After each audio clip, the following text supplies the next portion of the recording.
Hello friend, मैं रितेश वर्मा आप सभी सम्मानित सदस्यों का स्वागत करता हूं अपने इस channel Arpit and Ritesh sir के चैनल पर। तो दोस्तों, आज के सेशन में आप सभी को पढ़ाएंगे क्लास 9th का मैथ अभ्यास 1B। जैसे कि अगली वीडियो में हमने आप सभी को पार्ट 1 में इस अभ्यास 1B के कुछ क्वेश्चन सॉल्व कराए थे, तो आप सभी के लिए लेकर आए हैं आज पार्ट 2। तो दोस्तों, टाइम ना गवाते हुए अपने सेशन की शुरुआत करते हैं। तो हमारा पहला प्रश्न क्या दिया गया, अति लघुत्तरीय प्रश्न में हमारा 5वां प्रश्न दिया गया है। चौथे क्वेश्चन तक हमने आप सभी को सॉल्व करा दिया था, तो आज आप सभी को सॉल्व कराएंगे 5वां क्वेश्चन। तो दोस्तों, पहले प्रश्न को अच्छी तरीके से पढ़ते हैं, उसके बाद सवाल को लगाते हैं। तो क्या लिखा है, निम्नलिखित संख्याओं में से परिमेय या अपरिमेय संख्या को सत्यापन के साथ वर्गीकृत कीजिए। तो इसे हमें बताना है यह कौन सी संख्या है। तो दोस्तों, यहाँ हमारी एक अनावर्ती संख्या। अनावर्ती का मतलब होता है अशांत संख्याएं, जिन्हें हम क्या कह सकते हैं, अनावर्ती का मतलब आसान संख्याएं, और जिन्हें हम अपरिमेय संख्याएं भी कहते हैं। तो इसमें हमें बताना है अपरिमेय और परिमेय कौन कौन सी संख्याएं हैं। दो हमें संख्याएं दी गई, इनमें से हमें बताना है कौन सी संख्या परिमेय है और कौन सी संख्या अपरिमेय है। तो दोस्तों, पहले इस सवाल को देखते हैं, हमारी अपरिमेय और अपरिमेय कैसे होती है। तो बताएंगे आप सभी को हम। यहाँ पर हम इसे सॉल्व करेंगे तो क्या करेंगे, इस पे सॉल्व करेंगे तो यह हमारी एक अनावर्ती संख्या है। हम ऐसे जानते हैं कि यह हमारी एक अनावर्ती संख्या है, क्योंकि देखिए यहाँ पर अगर किसी संख्या का हम भाग दें, वो संख्याएं दोहराते चली जाएं, तो वह संख्याएं हमारी अपरिमेय संख्या होंगी, मतलब कि अनावर्ती। देखिए यहाँ पर 0 आया, फिर दशमलव, फिर 0 1, फिर 0 0 1, फिर 0 0 1, फिर 0 0 0 1। तो दोस्तों, ये संख्याएं हमारी बढ़ती ऐसी चली जाएंगी, फिर 0 0 0 0 1 आ जाएगा, फिर 0 0 0 0, ऐसे हमारी बढ़ती जाएंगी ये संख्या हमारी अशांत संख्या है। अशांत संख्याएं चलती जाती रहती हैं, भाग जितना देते रहेंगे आप भाग जाता रहेगा, आसान संख्याएं हमारी शांत नहीं होंगी। तो दोस्तों, इसको देखेंगे तो यह हमारी एक शांत संख्या है, क्योंकि यहाँ पर देखिए हमें दशमलव के बाद सभी अंक अलग अलग दिख रहे हैं, 5 9 1 8। तो दोस्तों, यह हमारी शांत दशमलव संख्या है। तो इसको हमें क्या करना है, सत्यापन करना है। तो मतलब इसे हमें लिखना है कि यह कौन सी परिमेय संख्या है। तो दोस्तों, यहाँ पर लिखेंगे, आंसर में लिखते हैं। यहाँ पर आंसर में हम आप सभी को लिखाएंगे यह एक कौन सी संख्या है, यह एक अनावर्ती दशमलव संख्या है। पहले क्या लिखेंगे, यह एक अनावर्ती दशमलव संख्या है। तो यहाँ पर हम लिखेंगे यह एक अनावर्ती दशमलव, यह एक अनावर्ती दशमलव संख्या, यहाँ पर लिखेंगे संख्या है। उसके बाद क्या लिखेंगे दोस्तों, लिखेंगे इसलिए यह अपरिमेय संख्या है। जब कोई संख्या अनावर्ती में हो, मतलब कि अशांत संख्या हो, तो वह हमारी अपरिमेय संख्याएं होंगी। तो यहाँ पर क्या लिखेंगे, इसीलिए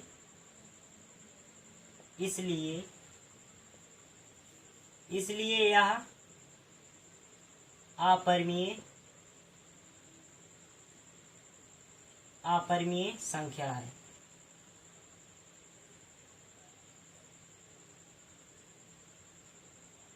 दोस्तों, यही इसका आंसर हो जाएगा, राइट आंसर यही इसका हो जाएगा।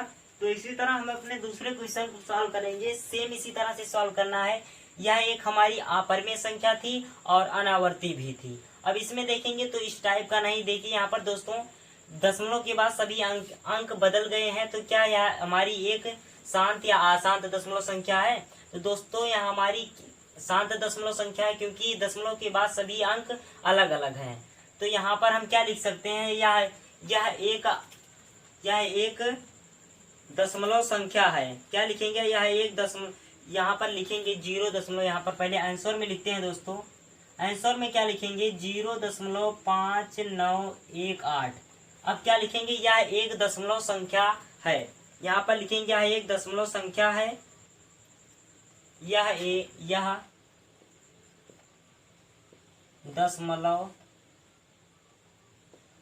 यह दशमलव क्या लिखेंगे, यह दशमलव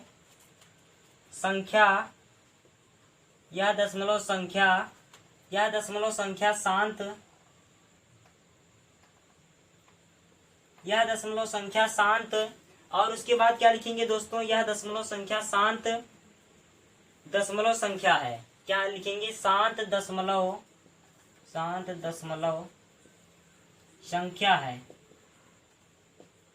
संख्या है, तो क्या लिखा दोस्तों, 0.5918।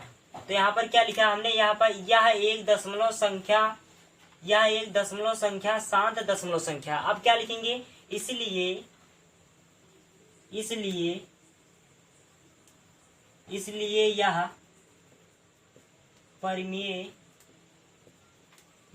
यह परिमेय संख्या है। तो यहाँ पर क्या लिखेंगे, इसलिए यह परिमेय संख्या। देखिए दोस्तों, यहाँ पर हमने आप सभी को आसान तरीके से इन दोनों क्वेश्चनों को सॉल्व करा दिया है। यहाँ पर सत्यापन के साथ वर्गीकृत करना था। देखिए यहाँ पर हमने आप सभी को आसान तरीके से इस क्वेश्चन को सॉल्व करा दिया है। दोस्तों, अगर सवाल में कहीं भी कोई भी डाउट हो तो कमेंट बॉक्स में लिखकर बताइए, हम आप सभी के हर एक डाउट को करेंगे क्लियर। दोस्तों लिख लीजिए इस क्वेश्चन को। दोस्तों, हमारा लघु उत्तरीय प्रश्न में हमारा पहला प्रश्न दिया गया है। हमने आप सभी को अति लघु उत्तरीय प्रश्न के सारे क्वेश्चन सॉल्व करा दिए हैं, तो आप सभी को सॉल्व कराएंगे। लघु उत्तरीय प्रश्न का पहला प्रश्न क्या दिया गया है, प्रश्न को ध्यान से पढ़ते हैं, उसके बाद इसको सॉल्व करेंगे। शांत आवर्ती दशमलव प्रसार को p/q के रूप में लिखिए। शांत आवर्ती दशमलव प्रसार का मतलब होता है कोई संख्या हमें दी गई हो, जैसे कि हमें कोई दशमलव की संख्याएं दी गई हैं, उसे हमें बताना है, उसे हमें शांत दशमलव संख्या के रूप में लिखना है। तो कैसे लिखेंगे दोस्तों, जब क्या होता है, शांत दशमलव संख्या को यहाँ पर आसान लिखा, शांत दशमलव संख्या को p/q के रूप में व्यक्त करेंगे। तो कैसे करेंगे, कोई भी शांत दशमलव संख्या को p/q के रूप में बदलने के लिए दशमलव को हटाकर, शांत दशमलव संख्या को p/q के रूप में लिखने के लिए दशमलव को हटाकर 10 के गुणज से भाग दिया जाता है। शांत दशमलव संख्या को फिर से बता रहे हैं, शांत दशमलव संख्या को p/q के रूप में व्यक्त करने के लिए दशमलव को हटाकर 10 से गुणज किया, 10 के गुणज से भाग किया जाता है। कोई दशमलव की संख्या दी गई हो तो उसमें हम क्या करेंगे, 10 से भाग करेंगे। दशमलव के बाद जितने अंक रहेंगे उसने बटे में हम उतना 0 लगाएंगे। दोस्तों, इसका पहले हम आप सभी को लिखाएंगे, तो यहाँ पर इसका आंसर लिखाते हैं आप सभी को। आंसर क्या हो जाएगा, यहाँ पर इसका आंसर लिखाएंगे। आंसर बराबर यहाँ पर क्या लिखाएंगे दोस्तों आप सभी को, शांत दशमलव, क्या कह रहा है, शांत दशमलव संख्या को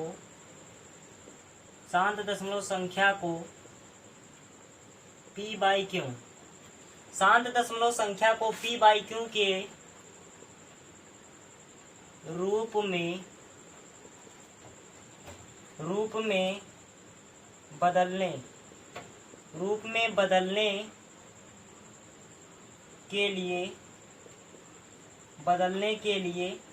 बदलने के लिए दशमलव को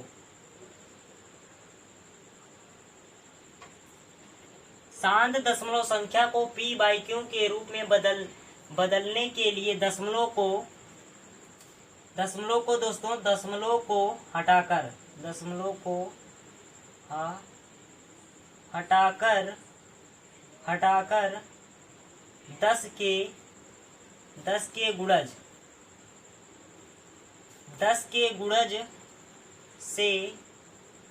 के गुणज से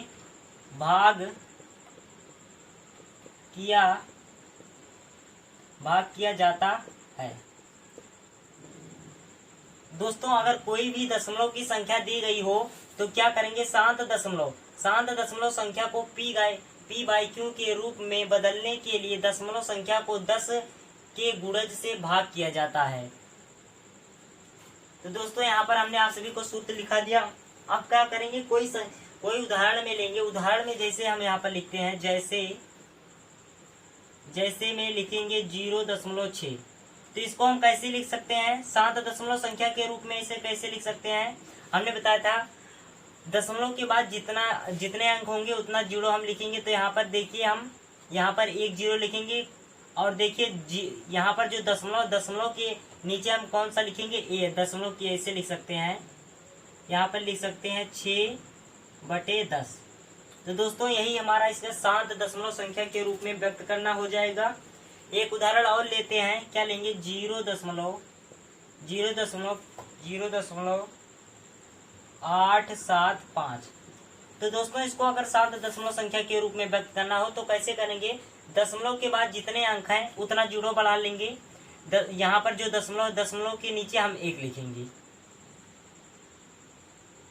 तो यहाँ पर क्या करेंगे, लिखेंगे पहले 875 और इसके बटे में क्या लिखेंगे, जहाँ पर दशमलव वहाँ उसके अंक, उसकी जगह पे हम 1 लिखेंगे।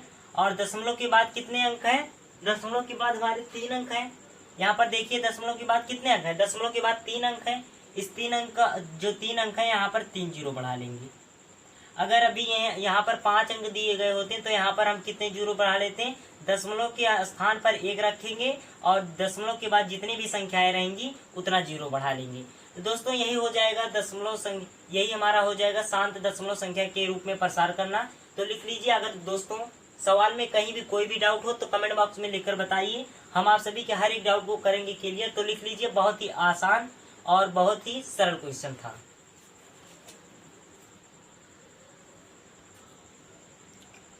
तो दोस्तों हमारा लघु उत्तरीय प्रश्न का दूसरा प्रश्न दिया गया है, कह रहा है दिखाइए कि संख्या रेखा पर √6 को किस प्रकार निरूपित किया जा सकता है। तो क्या करेंगे दोस्तों, पहले हम एक संख्या रेखा बनाएंगे। प्रश्न को ध्यान से पढ़िए और पहले संख्या रेखा बनाना है। दिखाइए कि संख्या रेखा पर √6, तो पहले एक संख्या रेखा बनाएंगे दोस्तों। पट्टी और पटरी की सहायता से आप सभी संख्या रेखा पहले एक पाई खींचेंगे।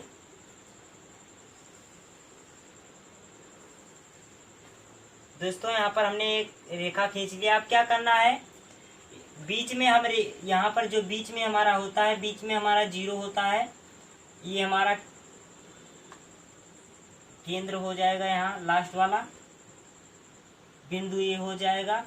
अब क्या करेंगे, बीच में हम 0 मान लेंगे। तो बीच हमारा कहाँ पर है, यहाँ पर हमारा बीच है। यहाँ पर क्या करेंगे, हम 0 को दर्शाएंगे। अब क्या करेंगे दोस्तों, इसके इधर प्लस का चिन्ह होता है और इधर माइनस का चिन्ह होता है। तो क्या करेंगे, अब हम इसको कह रहा है √6 को, तो √6 को प्रदर्शित करने के लिए संख्या रेखा पर हम क्या करेंगे, पाइथागोरस प्रमेय का सूत्र भी लगाना पड़ेगा। इस सवाल में आप सभी को पता होगा पाइथागोरस प्रमेय का सूत्र क्या होता है। पाइथागोरस प्रमेय का सूत्र होता है कर्ण घाटे 2 बराबर लंब घाटे 2 प्लस आधार घाटे 2। दोस्तों यही होता है कर्ण या पाइथागोरस प्रमेय का सूत्र। बहुत ही आसान और बहुत ही सरल है और इस टाइप के क्वेश्चन भी आ जाए तो उसमें सवाल में रखकर लगा सकते हैं। बहुत ही आसान और बहुत ही सरल है दोस्तों। अब इसके बाद क्या करेंगे, हम इसके बाद यहाँ पर इसको हम ए मान लेते हैं, इसको हम ए मान सकते हैं। ये हमारा ए हो गया, यहाँ पर एक बिंदु और यहाँ पे इसको 1 और इसको 2। उसके बाद क्या करेंगे दोस्तों, यहाँ पर बीच में 2 होगा और ये हमारा इसको बिंदु, इसको हम बी मान ले रहे हैं, इसको 2।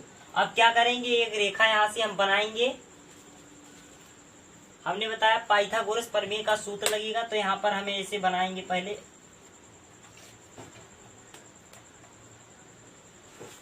इसको ऐसे मिलाएंगे दोस्तों। यहाँ पर क्या लिखेंगे, अब हम इसमें कर्ण आप सभी को देंगे और लंब देंगे, एक नहीं देंगे। चाहे जो हो, चाहे आधार ना रहे, चाहे लंब ना रहे, चाहे कर्ण ना रहे, तो समझ जाना है कैसे लगाना है। सूत्र में रखेंगे आप सभी, पाइथागोरस प्रमेय के सूत्र में रखेंगे, सवाल आपका लग जाएगा। तो क्या करना है दोस्तों, यहाँ पर √5 पहले लिख लेते हैं। इसको सॉल्व करने के लिए हम √5 यहाँ पर लिखेंगे।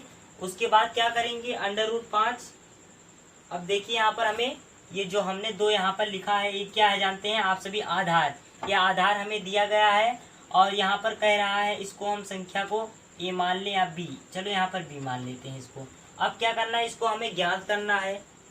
तो इसको हम कैसे ज्ञात करेंगे, ये हमारी संख्या ए हो गई, ये बी हो गया। इसको यहाँ पर हम सी मान लेते हैं और इसको यहाँ पर हम यहाँ पर हमें ज्ञात करना है, तो इसको यक्स मान लेते हैं। यक्स यक्स हमें ज्ञात करना है दोस्तों। हमने आप सभी को पाइथागोरस प्रमेय का सूत्र बताया भी है, तो बताया यहाँ पर हम आप सभी को लिख देते हैं। पाइथागोरस प्रमेय का सूत्र होता है लंब घाट सॉरी दोस्तों, यहाँ पर होता है कर्ण घाटे 2। कर्ण घाटे 2 बराबर लंब के घाते 2 प्लस क्या होता है, आधार के घाते 2। तो दोस्तों पाइथागोरस प्रमेय का सूत्र यही होता है। अब क्या करना है, इस जो हमें दिया गया सवाल इसमें इस सूत्र में रख देंगे और हमारा आंसर निकल आएगा। तो आंसर कैसे आए, तो दोस्तों इसको सूत्र में रखेंगे तो क्या आ जाएगा हमारा। अब इसके बाद हम इसको फिर से प्रदर्शित करेंगे। यहाँ पर हम फिर से एक संख्या रेखा बनाएंगे, यहाँ से ऐसे बनाएंगे। सवाल में ऐसे आप सभी लिख सकते हैं दोस्तों। यहाँ से एक संख्या रेखा बनाएंगे और इसको कहाँ से मिलाएंगे, इसको यहाँ पर हमें √6, यहाँ पर √6 पे 6 हमें दर्शाना है, तो क्या करेंगे, इसको 5 से पहले मिलाएंगे।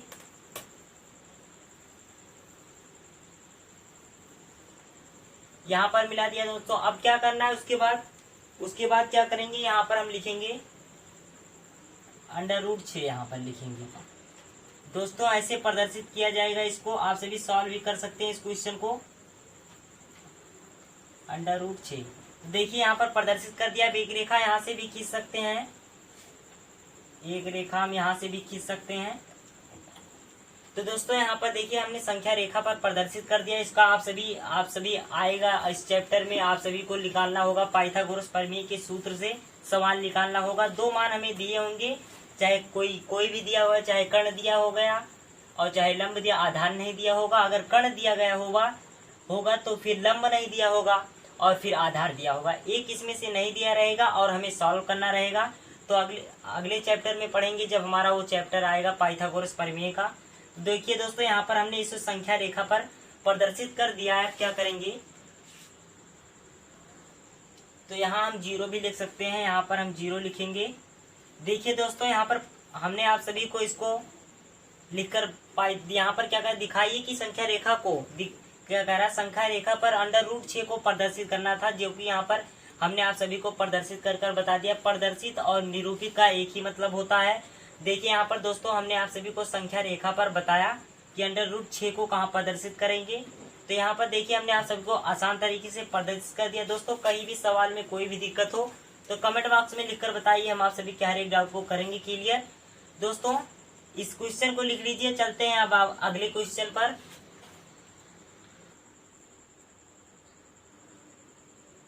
तो दोस्तों हमारा तीसरा क्वेश्चन दिया गया, सेम उसी तरह से इस क्वेश्चन को लगाना है।